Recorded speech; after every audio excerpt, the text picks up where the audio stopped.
कांग्रेस ने आजादी के बाद करीब 60 साल देश पर राज किया, लेकिन राष्ट्र की सुरक्षा कभी उनकी प्राथमिकता नहीं रही। सेना के सशक्तिकरण की जगह सत्ता की कुर्सी मजबूत होती रही और करोड़ों देशवासियों की सुरक्षा दांव पर लगा दी गई।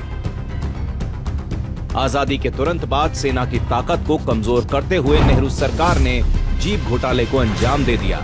पहले तो 4600 आर्मी जीप की जगह मात्र 1500 जीपों का ऑर्डर हुआ, लेकिन सिर्फ 155 जीप भारत पहुंची। उनमें से भी अधिकतर जीप चलाने की स्थिति में नहीं थी। इतना ही नहीं, नेहरू के कार्यकाल में सेना के जहाजों का इस्तेमाल गांधी परिवार अपनी छुट्टियां मनाने के लिए करता था। सेना की संपत्ति और सुरक्षा सौदों को अपनी जागीर समझते हुए राजीव गांधी के समय 1980 के दशक में बोफोर्स तोप सौदे में भारी भ्रष्टाचार सामने आया। सेना के लिए हथियार खरीद में कमीशन और दलाली की कहानी ने देश की छवि और सैन्य सम्मान को गहरी चोट पहुंचाई। इसी तरह सोनिया गांधी भी बिना किसी संवैधानिक पद के सेना के हेलीकॉप्टर और जेट विमानों का उपयोग करती रही। सेना के पास गोला बारूद नहीं था, सैनिकों के पास साधन नहीं थे, आतंकी हमले हो रहे थे, निर्दोषों की जान जा रही थी और कांग्रेस सत्ता के लिए देश की सुरक्षा को बहुत पीछे धकेल चुकी थी।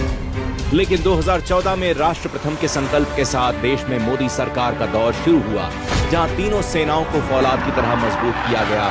मेड इन इंडिया हथियारों के निर्माण और करीब 100 देशों को स्वदेशी हथियारों के रिकॉर्ड निर्यात से पूरा विश्व भारत के डिफेंस सेक्टर की ताकत को देख रहा है। देश की सुरक्षा के लिए अब तक का सर्वाधिक बजट भी मोदी सरकार ने दिया गया है। राष्ट्र प्रथम की नीति का परिणाम है 2016 में हुई सर्जिकल स्ट्राइक, 2019 में हुई एयर स्ट्राइक और हाल ही में हुआ ऑपरेशन सिंदूर।